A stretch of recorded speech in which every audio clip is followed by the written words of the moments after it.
o som do Brasil. 10h59.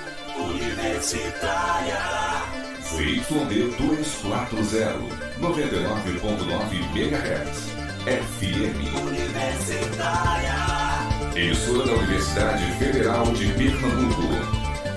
Universitária.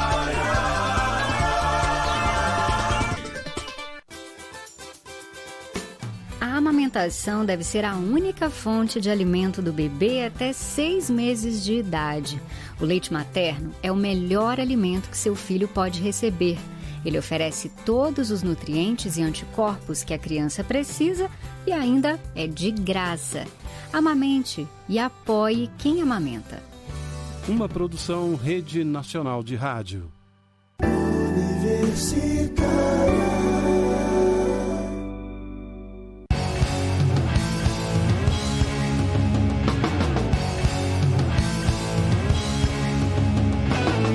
Programa Fora da Curva, jornalismo, crítica e diversidade. Olá, ouvintes da Rádio Universitária 99,9 FM e também os ouvintes da Rádio Paulo Freire 820 AM. Está no ar, dando início à sua 6ª temporada, o Fora da Curva, o programa que fala sobre o que a maioria cala. Meu nome é Bruno Nogueira, eu sou jornalista e professor no Departamento de Comunicação da Universidade Federal de Pernambuco e a partir dessa temporada eu vou estar agora nas segundas-feiras com vocês, com a Adriana Santana, que costumava ocupar a bancada nesse dia, agora nas sextas. E nós também estamos ao vivo pela internet. Você pode acompanhar toda a nossa transmissão em vídeo lá na nossa página no Facebook. O endereço é facebook.com/programa Fora da Curva. E também, claro, pela página da Rádio Universitária, que é facebook.com/99 Universitária. E lá é nosso canal principal de interação. Você pode entrar lá, mandar perguntas e comentários para nossas convidadas aqui no estúdio. Quem está comigo hoje aqui é Ana Carla Pereira. Ela é mestranda no programa de pós-graduação em História da Universidade Católica e especialista em gestão pública. É uma das cofundadoras da Executiva Nacional do Frente Favela Brasil e integrante da Articulação Nacional Pacto pela Democracia. Bom dia, Ana. Bom dia a todos e todas. Eu também estou com Caterine Lages Contaste, falei certo? Isso, falou. Que é advogada e doutoranda em Direito e mestre em Ciências Jurídicas. Caterine é coordenadora executiva da Clínica de Direitos Humanos, também da Universidade Católica, e integrante da Marcha Mundial das Mulheres. Bem-vinda, bom dia, Caterine. Bom dia a todas e todos que nos ouvem. E agosto é o 8º mês do governo de Jair Bolsonaro, e a gente pode dizer com tranquilidade que é uma gestão sem precedentes na história da democracia no Brasil. Nunca um presidente teve tanto desprendimento em mentir e colocar a narrativa do que está acontecendo no país em favor do que simplesmente lhe é conveniente. E eu não estou falando da declaração surreal de que ninguém passa fome no Brasil, mas das declarações de que o programa Mais Médicos servia para a formação de um núcleo de guerrilha, né, que o dissidente político Fernando Augusto Santa Cruz de Oliveira foi assassinado por grupos de esquerdas. Ele ataca integrantes da base de oposição, ataca jornalistas e também de uma forma sem precedentes, sempre acompanhada de declarações dos próprios filhos. E é interessante como o presidente não consegue nem argumentar de forma consistente a seu próprio favor, né? Quando fala que o Brasil pode se tornar um grande exportador de nióbio, usando dados errados sobre a mineração desse material, ou quando diz que o nosso país é o segundo maior consumidor de videogames do mundo para rever a taxação desse produto no país, quando o Brasil não está presente nem entre os 10 maiores consumidores desse segmento. E discordar não parece ser uma opção, né? Quando o diretor do Instituto Nacional de Pesquisas Sociais, Ricardo Galvão, informou que o desmatamento aumentou, ele foi exonerado do cargo, né? É tanta coisa que o Fora da Curva começa essa temporada com uma pergunta geral, né? O que está acontecendo no Brasil? E hoje, especialmente, a gente quer saber, o presidente pode tudo? Né? Bom dia, mais uma vez. Essa minha introdução acho que não chega nem na metade, né, de tudo que tem acontecido. A gente achou que o ponto alto seria a liberação de porte de armas, mas a gente já está falando sobre aumento de trabalho infantil, do que pode ser considerado escravidão, né, e até de trabalho forçados para presos, né, sempre acompanhado por uma certa apatia política e também social. E aí eu queria abrir perguntando para vocês, o presidente pode tudo? Quer começar, cara? Bom dia a todos. Ele acha que pode.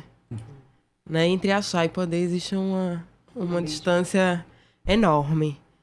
mas que ele tem essa sensação de que pode tudo e que está numa monarquia, disso a gente não tem dúvida. Mas acredito que as próprias instituições, com todas as falhas que a gente reconhece, não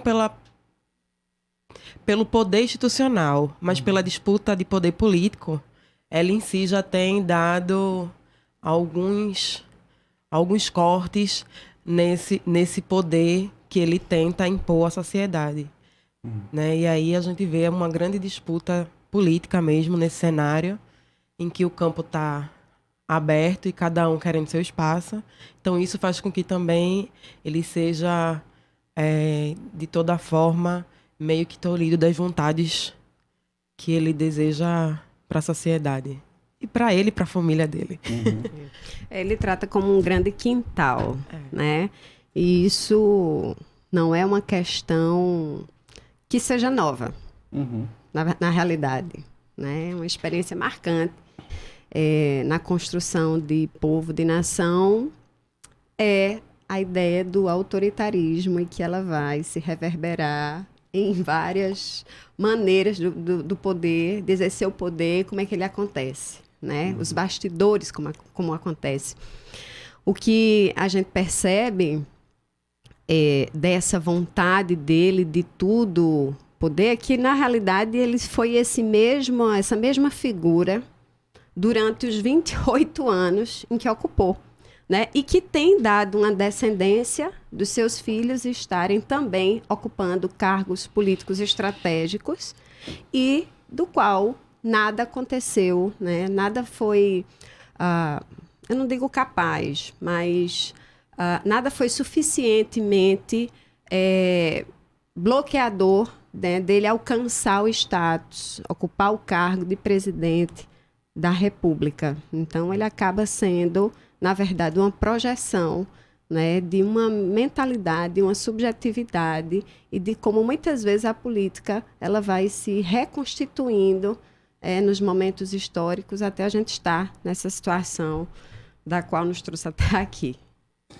De fato, a gente não pode dizer que foi uma surpresa, né? Não. A gente não foi pego desprevenido. E a gente também, a gente do programa está sempre acompanhando aquela parte que todo mundo tenta evitar na internet, que são os comentários, o que as pessoas estão falando. E uma coisa que chama atenção, que eu acho que circula um pouco essa pergunta que eu fiz, né, do presidente pode tudo, é como existe uma base eleitora dele que de fato concorda, né? Você solta a declaração mais bombástica possível e as pessoas falam, é isso mesmo, né? E por que não? Né? Eu tenho uma que achei interessante que foi do filho, né? Quando ele indicou o filho para a embaixada, e aí as pessoas comentavam assim, mas tá certo, ele vai indicar uma pessoa que ele não conhece, que ele não confia, né? A gente tem esse sentimento confuso de um país que a gente tá ou descobrindo ou assumindo que a gente vivia, né? Como é que vocês veem isso? Então, é preciso entender que como esse país foi fundado, como esse país foi construído, né? Que nossa história foi forjada. E é impossível falar de um país que viveu séculos na escravidão e tratar isso como se nunca tivesse existido, né? Então, as nossas feridas só estão sendo reveladas. Elas sempre existiram, né? E aí, para quem é negro, para quem está nas periferias, nas favelas do país, isso sempre foi muito latente, isso sempre foi muito falado. É o que eles chamavam de mimimi, que não existia, né? E hoje a gente pode ver como tanto existe que está sendo, mais uma vez, reverberado por um presidente, né? Sem nenhum pudor.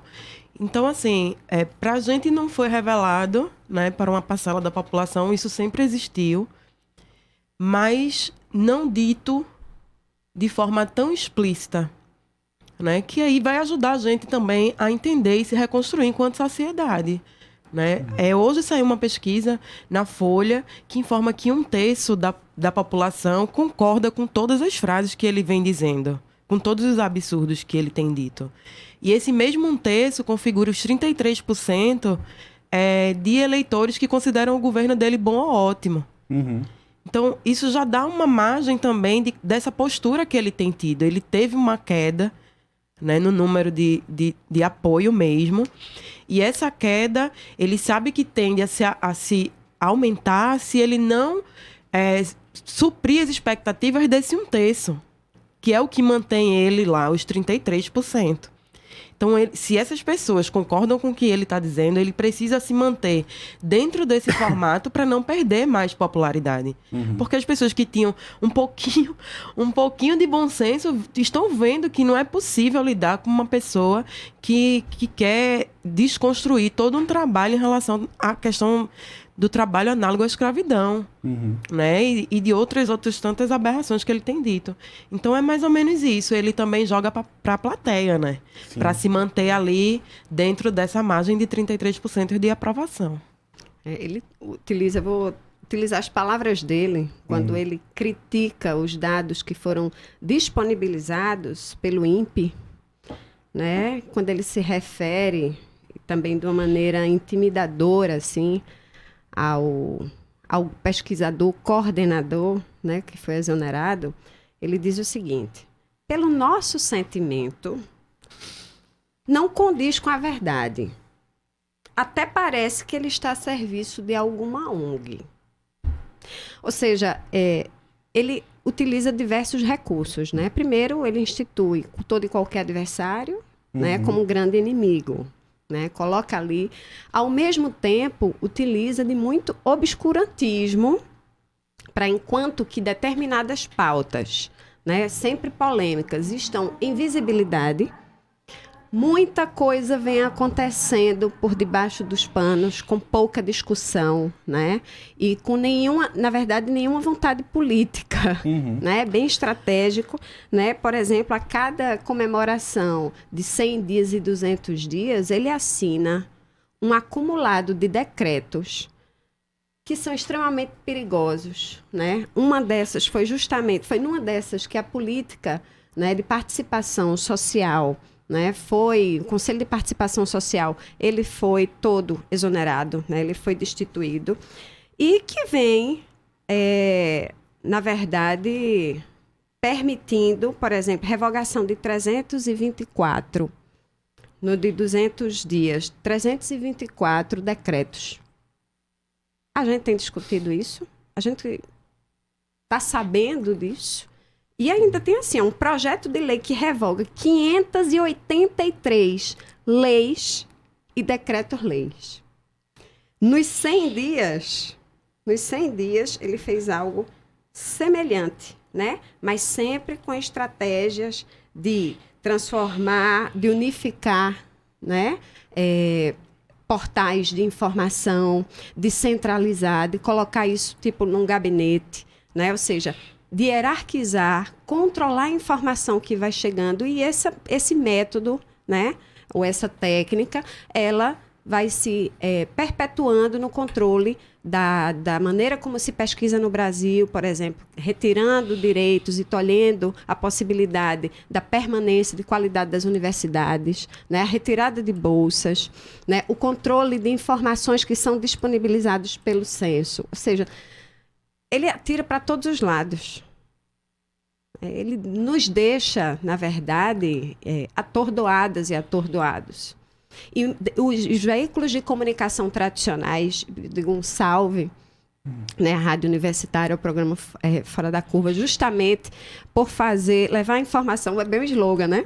Que as pessoas que incomoda, justamente porque está trazendo perspectivas que nos veículos tradicionais, na verdade, não é trazido, não é dialogado, não é disponibilizado para a população as informações do verdadeiro cenário, do que está acontecendo, e que, na verdade, coloca ele nesse lugar de reizinho. Né? Menino do buchão, e aí com ressalva todas as crianças, né? Mas no sentido de estar ali se utilizando de um poder de forma inadequada, inapropriada e flagrantemente violadora de direitos e da Constituição Federal, que é uma conquista da população brasileira. Isso não. Inclusive, tinha uma pergunta que eu tinha separado que era exatamente sobre isso, né? Sobre como se fala muito de cortina de fumaça, né? De como as coisas que a gente mais discute e fala sobre, na verdade, são para distrair, seriam para distrair de outras coisas, que está nessa tua fala, na tua resposta, né? Você acha, então, que existe um outro plano por trás que a gente não consegue perceber muito bem. Ó. Tu saberia dizer, tu falou 500 e tantas... Tu acredita? 500... Dizem respeito ao quê? Pois é.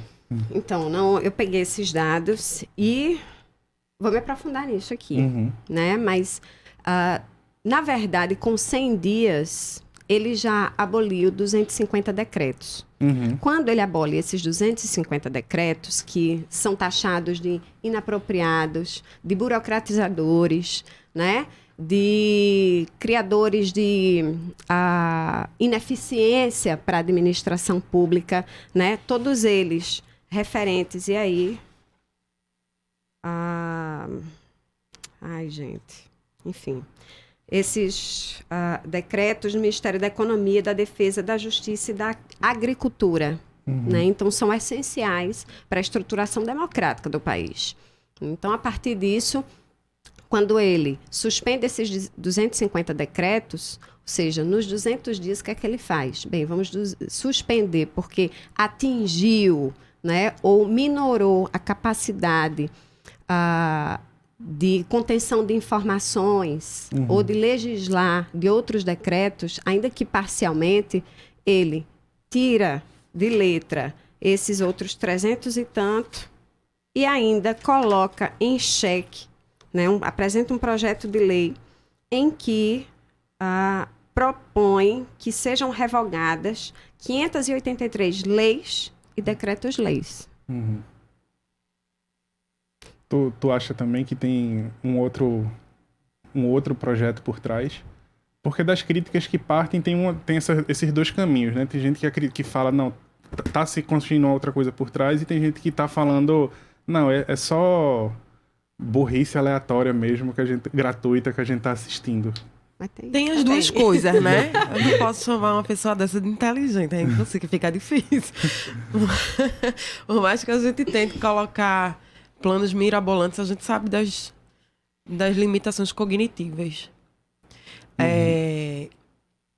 Existem as duas coisas, e é muito interessante que a gente perceba que muito do que ele revoga e muito do que é foco nesse governo é a diminuição da transparência. É a diminuição da participação popular, é a diminuição de conselhos, então, extinção de conselhos, extinção de participação da sociedade civil na decisão das políticas públicas e no direcionamento das verbas federais. Então, esse é um desmonte muito organizado, e disso não tem burrice. Disso é estratégia mesmo, porque quando você diminui a participação popular, você tem a possibilidade de fazer o que você bem entender. Né? E isso também é muito do que ele é mesmo.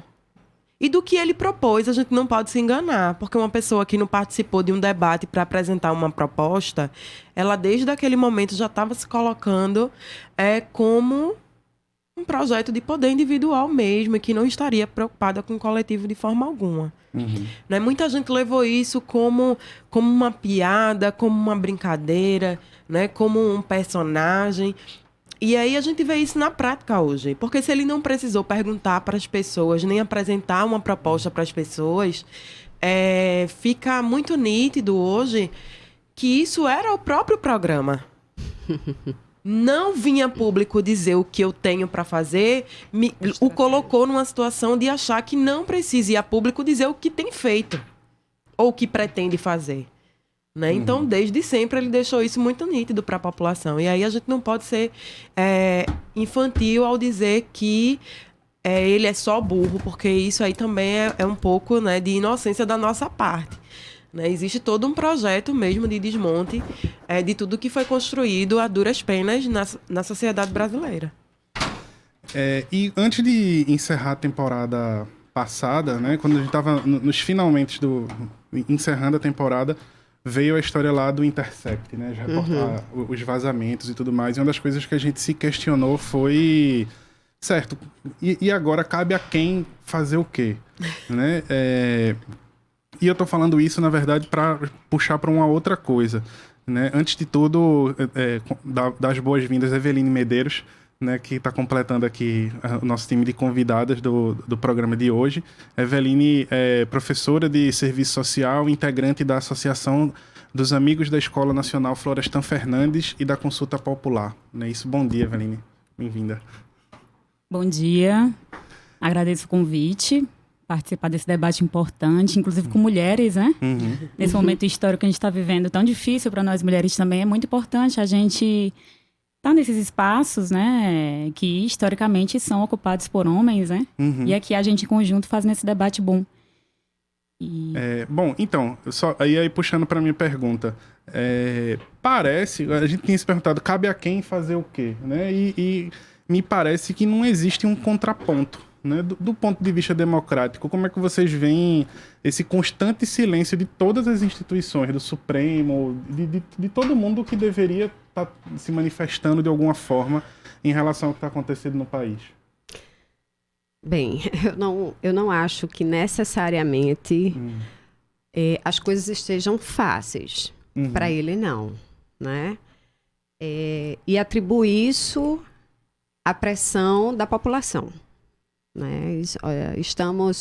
Quem não estava, né, está percebendo a necessidade de se organizar de alguma maneira, de começar a refletir, né, sobre o que está acontecendo, porque está perdendo a mão. Pensava que atrás dos computadores era o suficiente, né, para pautar a política, e se percebeu que é uma avenida, né, mas que precisamos estar realmente vinculados a outros espaços. Quanto às instituições, bem, eu acho que, mesmo na democracia, muitas atrocidades aconteceram respaldadas pelas instituições, né? Elas estão em disputa também. Elas também podem ser espaços de grandes injustiças, inclusive sob o manto da lei. Né? Então, o que é perceptível agora é que aquele véu de autoritarismo, né, ela passa agora a ser legitimado. E a gente começa a perceber que as instituições, elas incorporaram, né, nos seus maneirismos, na maneira como elas exercem as suas funções, esses mesmos hábitos, esses mesmos costumes, né, com a cultura e processos históricos muito fortes. Né? A gente tem hoje um judiciário que, na verdade, se nós temos hoje problemáticas com o executivo e com o legislativo, no judiciário, inclusive, é uma grande nuvem, né, que nos impede de enxergar ou de ver as coisas do tamanho que ela tem. Né? Porque nós vamos ter aí uma instituição que é difícil de você pautar através da participação social, por exemplo. Né? Porque, se a gente for ter como exemplo a Lei Maria da Penha, passaram-se 6 anos até que fossem obrigadas a cumprir a Lei Maria da Penha. Né? Então, todo mundo é muito igual? Não. Mas existe, evidentemente, né, posturas que vão diferenciar essas decisões, e muitas vezes essas decisões mais progressistas, elas são isoladas. Né? Elas são pontuais. Né? Majoritariamente, a gente vai ter uma postura que é conivente com o exercício de poder, e como o poder por trás dos panos no Brasil continua a acontecer. E, principalmente, porque essas pessoas não têm que dar, e no exercício das suas funções, elas não têm que dar uma justificativa política, né? Ou pelo menos assim, para fora do judiciário. Elas não têm, elas não se sentem obrigadas a isso. Né? Embora a gente tenha, desde os anos 90, aquele movimento de judicialização da política, das relações sociais, o que se mostra... Né, acho que avançamos em muitos aspectos, mas também apareceu agora aquele lado que estava escondido, né, outra face, de que foi dado um poder ao judiciário ou às instituições judiciárias que pode ser bastante perigoso, como está se mostrando agora. Então, assim, quando a gente pensa no STF, se você pegar pesquisas como do professor José Mário, você vai ver que, na verdade, poucas eram as decisões relacionadas a dirimir, por exemplo, situações envolvendo direitos humanos. As relações econômicas estavam sendo muito mais pautadas, né? Estavam demandando muito mais e tendo muito mais respostas, entende? Então, existe um cenário, na verdade, que é pouco conhecido da gente, né? São instituições que estão ali no alto de suas torres e que, quando a gente acessa, qual será a resposta? Existem pesquisas inúmeras demonstrando e tentando identificar como é que tem sido a devolutiva do poder judiciário, das estruturas judiciárias no Brasil, quanto a progressos legislativos que tivemos. Ou seja, avançamos aqui, mas na hora da tradução, né, para os fatos sociais, como é que ele está acontecendo? Então, assim, um recorte apenas de uma das instituições, né? Se nós temos um silêncio, talvez o das vozes tradicionais, eu acho que ela tem sido, por exemplo, mais recentemente, a OAB, né? Que antes, num processo tão importante como a possibilidade de bloquear a execução do golpe contra a presidenta Dilma, não se posicionou de maneira equivocada. Agora, né, com esta nova presidência, nós temos a possibilidade de, quem sabe, né, ter uma OAB mais atuante, embora ela tenha avançado em outros aspectos, mas nesse especificamente, não. Então, assim, existe também um aspecto de conivência, né? Se espera essa conivência das instituições. Você vai ver que por dentro vão existir pessoas que estão ali fazendo lutas pontuais, né, de resistência. E vocês acham que é conivência, apatia? Como é que vocês veem essa... Então, historicamente, a gente pode falar de um judiciário que por muitas e muitas vezes atuou pela injustiça. Né? A gente não teria tantas atrocidades na história desse país sem que o judiciário fosse parte disso. E aí é muito importante falar, todos os decretos presidenciais, tudo que é contra os direitos humanos, e aí a gente fala de todos os níveis de injustiça. Se a gente for fazer um histórico sobre leis brasileiras, a gente vai encontrar, de fato, coisas que nos levaram ao abismo que a gente se encontra hoje. E aí é preciso fazer um recorte também de quem compõe esse judiciário. Porque isso é impossível de você desassociar. É impossível que a gente tenha uma classe dominante que luta pela manutenção dos direitos e que essa mesma classe ocupa o espaço do executivo e o espaço do judiciário, trabalhando de forma conjunta pela manutenção do poder e do status quo nesse país. Então a gente precisa pensar, nesse momento, o que eu vejo é um verdadeiro curto-circuito nas instituições. Porque quem estava ali mantendo o poder e o seu espaço, hoje está tendo que defender um espaço que ele nunca precisou defender. Né? Hoje a gente está vendo ataques. O filho do presidente, para quem anda esquecido, né, disse que fecharia o STF com saudade e um cabo. Né? Eu fecho o STF com saudade e um cabo. Então, assim, quando a gente vê, por exemplo, a escuta feita a uma presidente da República, uma presidenta da República, como foi feito com Dilma Rousseff, divulgada num veículo de comunicação nacional, sem que nenhum integrante do STF tenha agido para que isso fosse devidamente punido, ali a gente chegou no limite da instituição. Porque se uma presidenta da República é gravada de forma ilícita, como foi divulgado, e a instituição de justiça maior desse país, que é o STF, não se posicionou e permitiu que isso acontecesse, hoje ela colhe os frutos de tudo que foi construído por ela mesma, entendeu? Então, para a gente que está aqui, enquanto sociedade civil, a gente está assistindo um verdadeiro curto-circuito entre eles lá. Né? Uma verdadeira disputa de poder e também de entender que o presidente da República, ele era como eles chamam, baixo clero.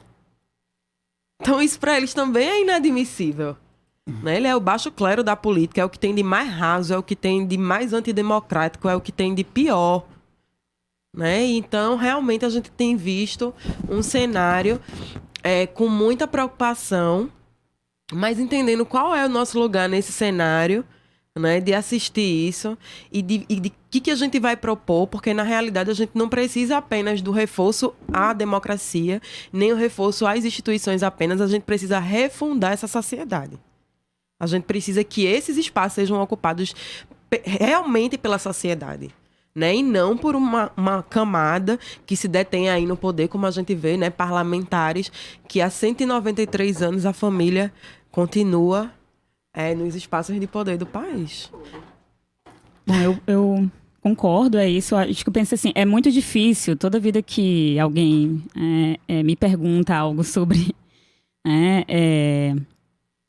a realidade que a gente está vivendo, a conjuntura política e econômica, eu sempre lembro de uma charge que saiu, acho que semana passada, no jornal Brasil de Fato, que é uma outra ferramenta importante, né, que a gente tem construído, que é uma mãe com uma filha vendo uma obra de arte.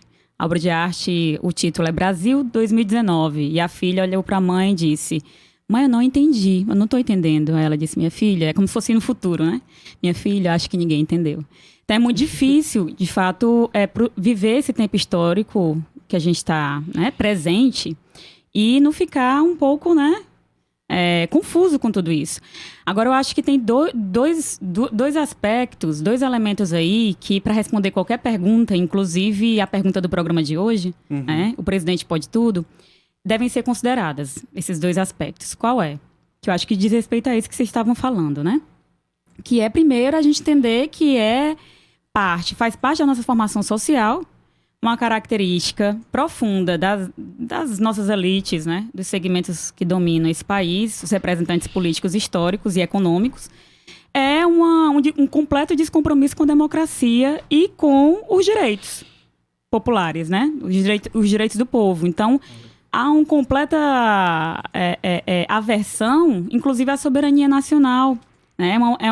É uma elite, são representantes políticos e econômicos que estão compromissados com os interesses, né, do grande capital.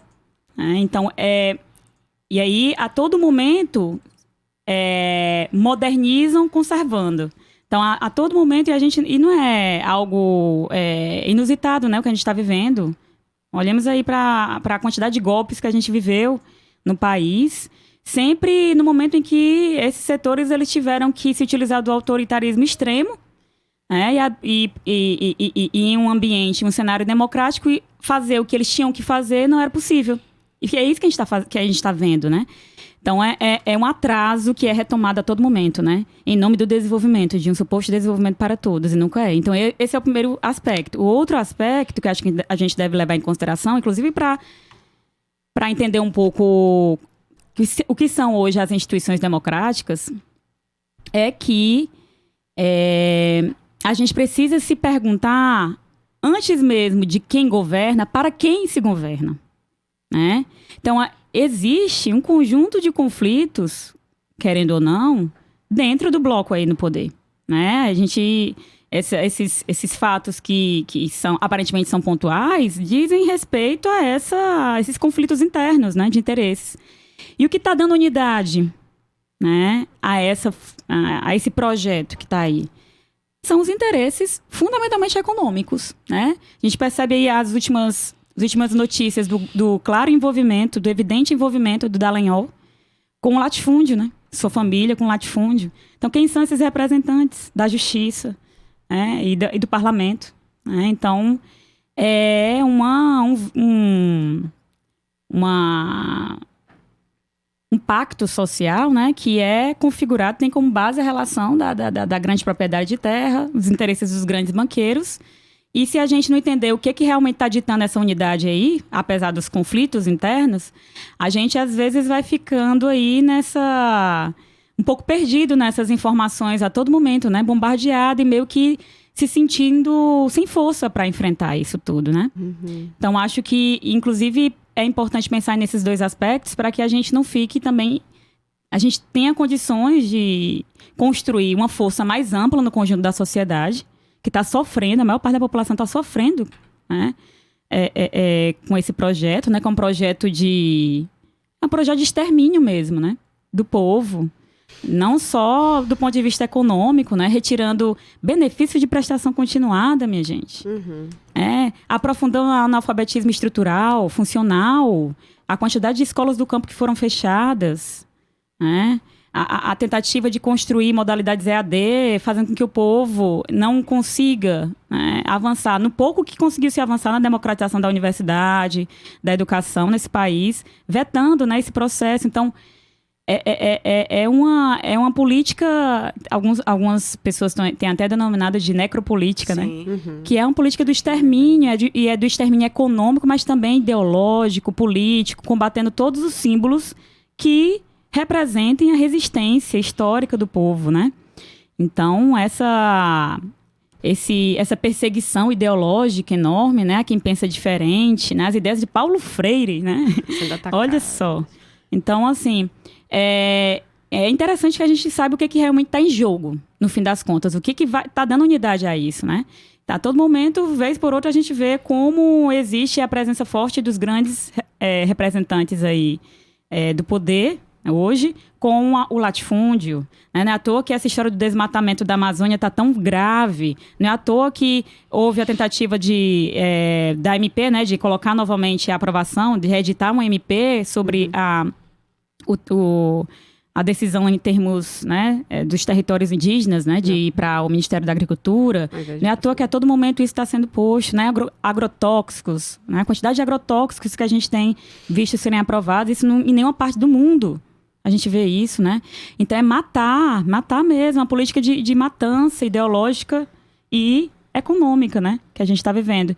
Então, acho que responder essa pergunta, tanto das instituições como o presidente pode tudo, diz respeito a isso. Tanto a capacidade de unidade deles, em torno desses interesses econômicos, né, como da nossa capacidade também de entender o que a gente tem que centrar força, ganhar unidade, né, e se entender mais, né, os segmentos, né, não só da esquerda, mas os segmentos que defendem a democracia. A gente precisa realmente encampar lutas mais unitárias, construir frentes, e as frentes amplas, né, elas são experiências muito interessantes na história da América Latina, por exemplo. A gente vai retomar desse ponto já, que a gente vai para um rápido intervalo e daqui a pouco a gente está de volta. Fora da Curva, jornalismo analítico na Rádio Universitária, a nossa rádio pública. Universitária FM 99.9.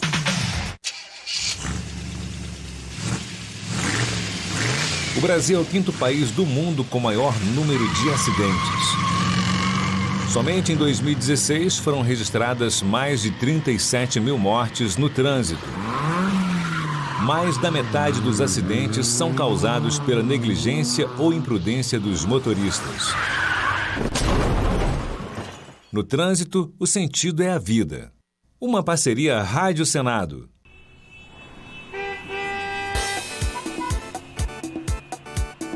Atenção! Em 2 quilômetros, acesse a via local. Até chegar lá, salve a 99.9 no seu rádio. É mais cultura, informação e boa música. Universitária FM, a nossa rádio pública.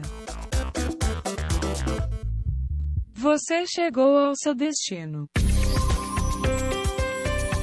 De segunda a sexta, às 8 da manhã, aqui na 99.9, atualidades mundiais de cultura, no programa brasileiro da Rádio França Internacional, em sintonia com os últimos acontecimentos mundiais. Quando as coisas apertam, tudo o que você mais precisa é de apoio. Apoio da família, dos amigos e de quem mais puder ajudar é fundamental. Quando a tuberculose é diagnosticada, é a mesma coisa. O apoio faz toda a diferença. Se identificar tosse por 3 semanas ou mais, procure uma unidade de saúde. Tuberculose tem cura. O teste é rápido, o tratamento é gratuito e precisa ser feito até o final. Com o apoio de todos, vamos acabar com a tuberculose. Ministério da Saúde, Governo Federal.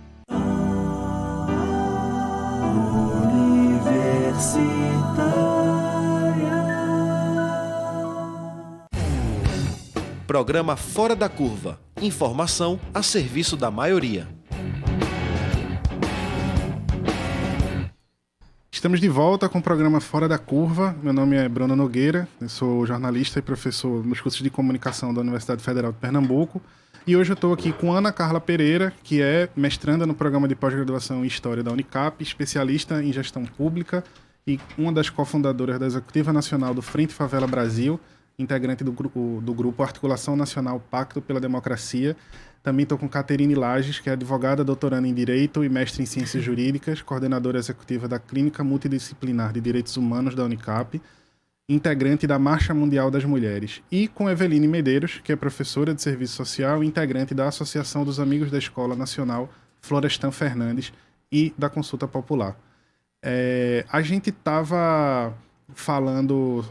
eu tinha falado com vocês sobre essa coisa do contraponto, né? De como não parece que há um contraponto das instituições. E eu tenho uma impressão, não sei se é um excesso de pessimismo meu, que me parece que o contraponto da esquerda também está bastante fragilizado. Né? Eu particularmente nunca imaginei que a gente ia assistir uma reforma trabalhista e da Previdência em tanto silêncio. Né? A gente tem, às vezes, greves de um dia, a gente tem ações pontuais, mas que parecem também cercadas de uma certa apatia, né? Vocês concordam com esse ponto de vista ou é realmente um excesso de pessimismo? Não, eu acho que... Vamos lá, por partes. Eu percebo, evidentemente, né, que as pessoas elas estão apáticas, né? Mas que não necessariamente a esquerda esteja desarticulada ou ela esteja recebendo isso de forma a não responder. Né? Dentro em pouco nós teremos em Brasília 2 marchas importantíssimas como uma resposta, né, das mulheres na Latinoamérica e brasileiras a esse desmonte, que é a primeira marcha das mulheres indígenas, seguida da Marcha das Margaridas. Né? Então, assim, eu nem acho que a gente tem que falar esquerda. Né? Tem esquerdas, né? Segmentos vários, né? Que estão na resistência. Né? A luta pela terra, na verdade, se inicia os processos históricos de luta no Brasil. Né? E não é à toa que é o país que mais mata militantes de direitos humanos, né, no mundo. Né? Então, essa é uma disputa típica que vem se arrastando do século XVIII, XIX, né, mais no século XIX, que vai se refazendo. Então, assim, não há um silêncio, não há uma quietude. Eu acho que Carla trouxe muito bem, ou seja, para muitos, na fala dela, né, na periferia, para muitas mulheres, a democracia jamais chegou. Né? Na discussão dos povos indígenas, quilombolas, isso também jamais foi uma realidade em sua integridade. Né?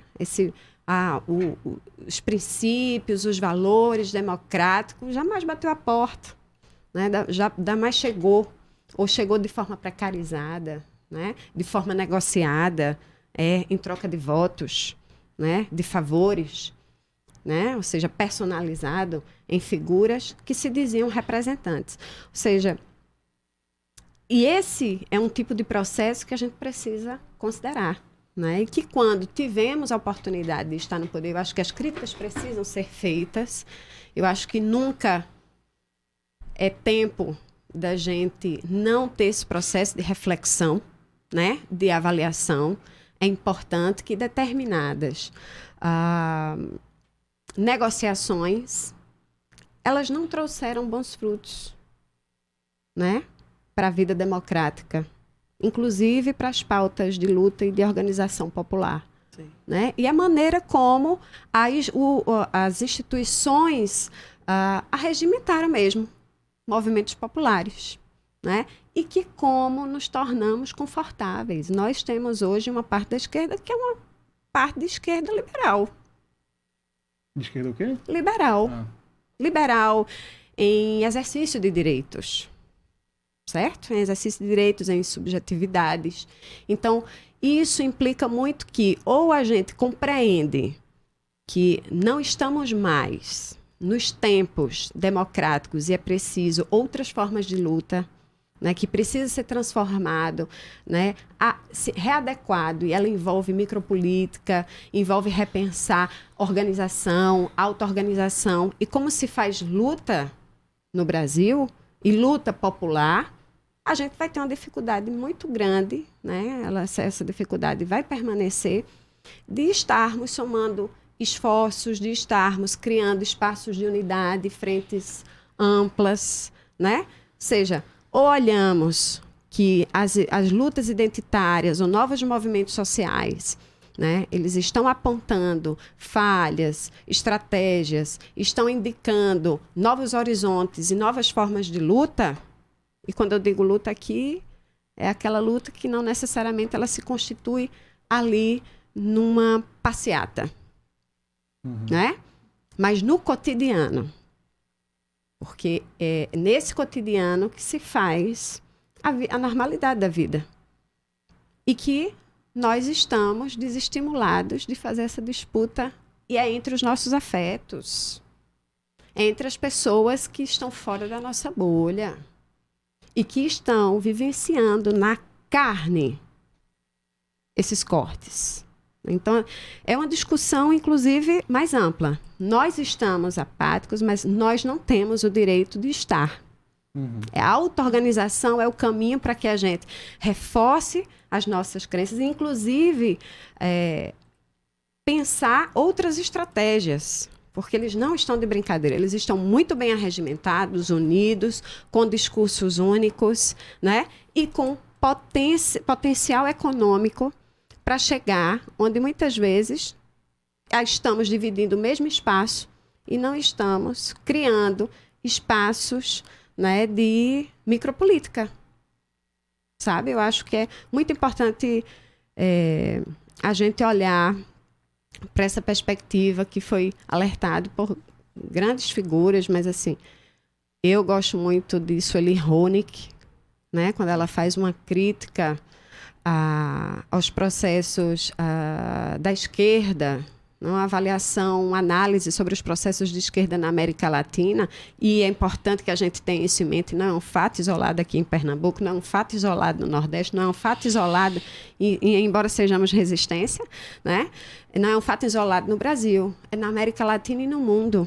Então existe algo que a gente precisa elaborar de forma diferente e trazer para os nossos processos cotidianos, né? Para os movimentos e como eles estão se organizando. Quais são os instrumentos de luta que nós estamos utilizando e que eles devem ser agora coerentes com esse horizonte tão hostil, né? E que não tem nenhum receio, nenhuma capa, nenhuma máscara para dizer que tem um objetivo puro de matar, de excluir, de ampliar, né? Criar um fosso, tornar essas desigualdades a ordem do dia, o pão que falta na mesa, né? O medicamento que não tem, os hospitais que não vão ter profissionais, né? E quando assim, profissionais que não vão chegar em muitos espaços nos rincões do país. Essas pessoas existem.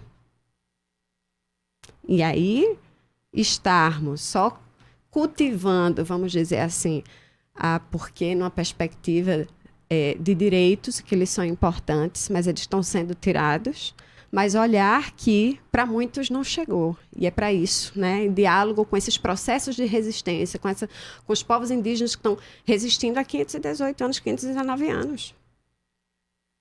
Com as mulheres fortes da periferia.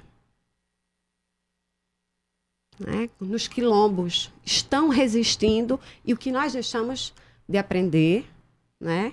E como é que é isso? Muitas vezes os ganhos, eles não vão estar simplesmente nos ambientes democráticos, mas eles são permanentes, constantes, e que não é possível dormir. Sobre isso, assim, eu acho que tem uma tarefa, né? É uma obrigação, é um compromisso nosso de quem não acredita na sociedade como uma sociedade que vá viabilizar, né?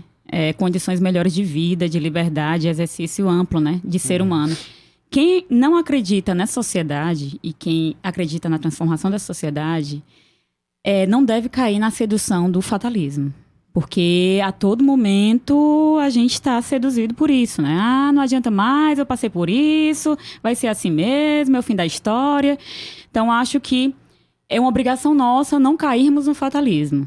O fatalismo, ele imobiliza, né?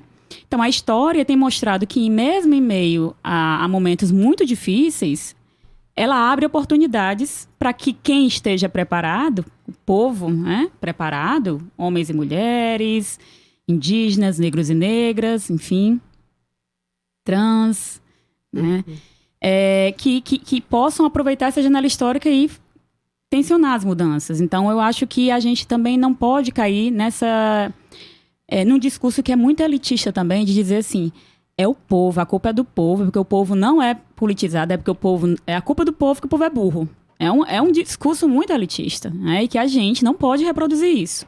Então, a gente não pode também subestimar a capacidade do povo. Assim também a gente não pode subestimar a capacidade de quem domina, né? A gente tem uma capacidade, né?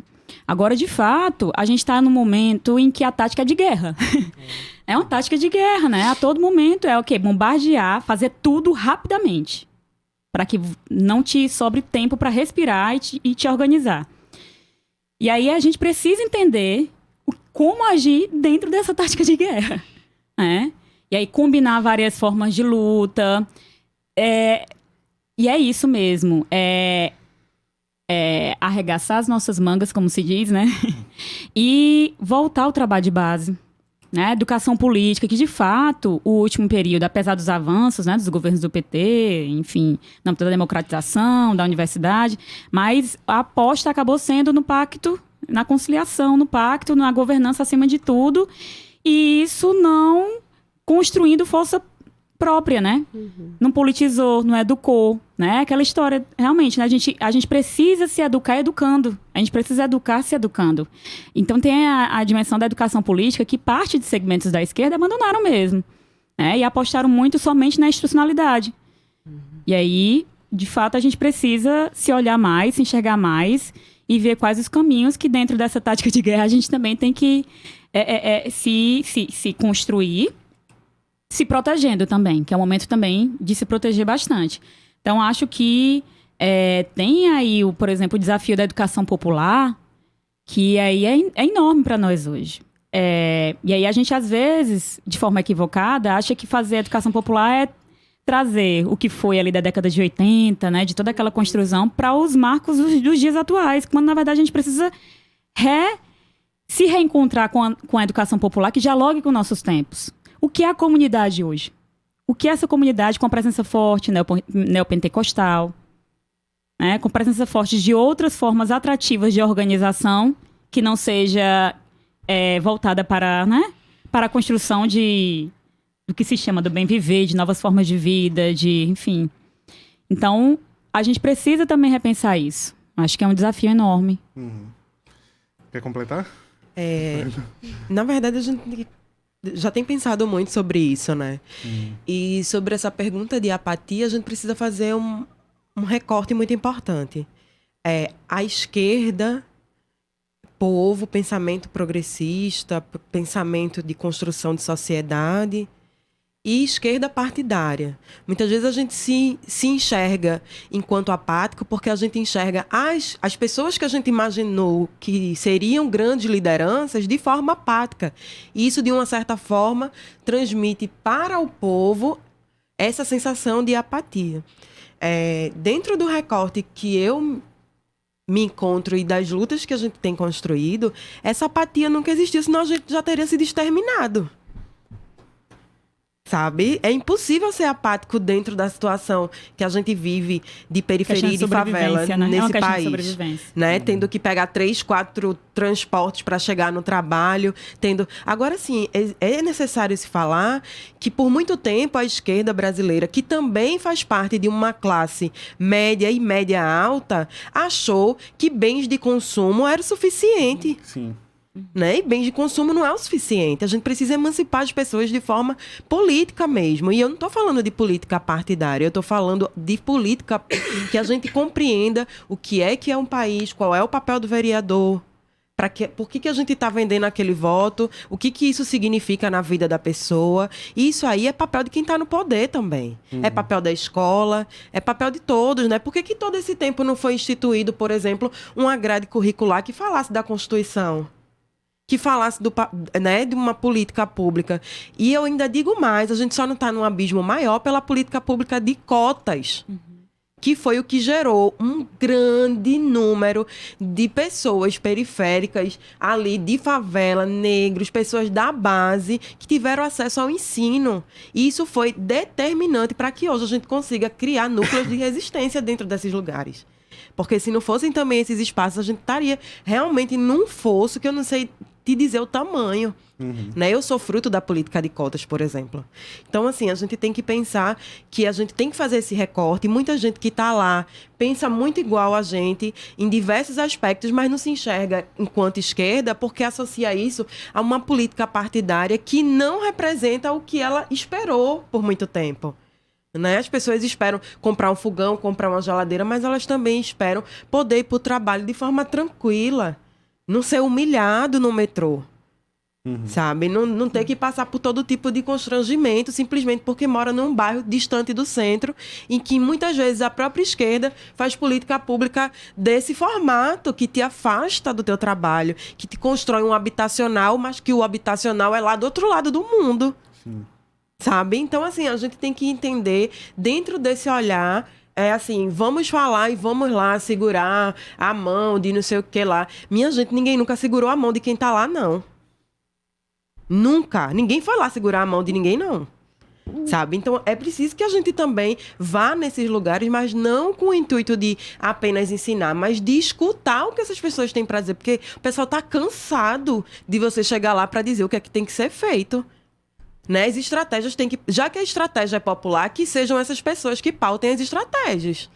Né? Eu acho que se a gente não fizer esse recorte, esse pensamento de sair... E aí, eu, enquanto acadêmica, eu tenho feito um esforço extremo de não perder essa linha de raciocínio, porque muitas vezes a academia tira isso da gente, a gente se afasta, né, da realidade. E aí esse trabalho que a gente faz todo dia me mostra o quanto é importante a gente caminhar junto. Não é se desfazer da ciência, porque esse é um projeto fascista. Né? Mas é um projeto que entenda que a educação popular parte do povo, é necessário que seja feita uma escuta e que isso seja atrelado aos dados científicos, à literatura, à leitura e a todas as pesquisas que a gente tem construído junto da academia. E eu acho que esse é o único caminho que a gente tem. Fora isso, não vejo nenhum mais. Eu acho que dentro disso é importante a gente divulgar as iniciativas, que é só divulgado coisa ruim, né? Nossa, tem muita! As iniciativas interessantes que é em meio a esse caos. As pessoas estão empreendendo de forma coletiva. Nesse último fim de semana, por exemplo, a gente conseguiu construir uma feira da Reforma Agrária em São Paulo, que atraiu 2.000 pessoas só numa feira. O que está acontecendo de resistência? Tem muita coisa acontecendo também, para a gente simplesmente dizer assim, o povo está apático, né? É muito triste é a gente isso, né? que leva, né? Mas é triste. que são poucas mídias, né? Por isso que é sempre bom estar aqui junto com vocês. Ainda bem que temos essas opções. Enquanto ainda tem, né? Pouca gente conhece, por exemplo, a experiência da Escola Nacional Florestan Fernandes, que ainda está a todo custo, né? Erguida, apesar de tantos ataques, né? Então, são experiências que a gente precisa... a gente está chegando já nos finalmente do programa. Vou tentar juntar aqui duas coisas num raciocínio só, né? E pedir uma resposta um pouco mais econômica, porque a gente tem 3 minutos só. Né? No último mês, uma coisa que apareceu de surpresa, de um certo modo, né, que vai um pouco de encontro ao que a gente está conversando aqui, são várias declarações de distanciamento do presidente, né? Então o MBL começou a se posicionar de uma outra forma, a Dória começou a se posicionar de outra forma, e até Alexandre Frota, que a gente nunca pensou que ia ser um personagem da política, da dimensão que ele se tornou, também começou a se manifestar contra. E aí parece que tem uma outra articulação da direita surgindo aí, né? Então eu queria pegar esse raciocínio e encerrar com essa pergunta. A gente chegou no mês 8.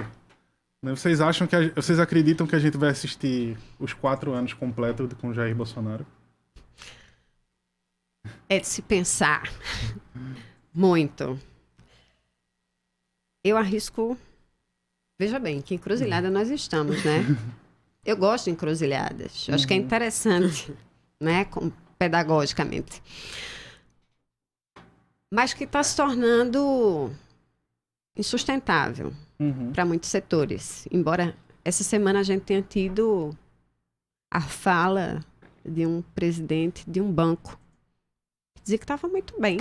Sim. A economia estava muito bem, né? E isso acendeu um alerta, assim. Ou seja, eu acho que o silêncio de Mourão, né, e de alguns segmentos, como um dos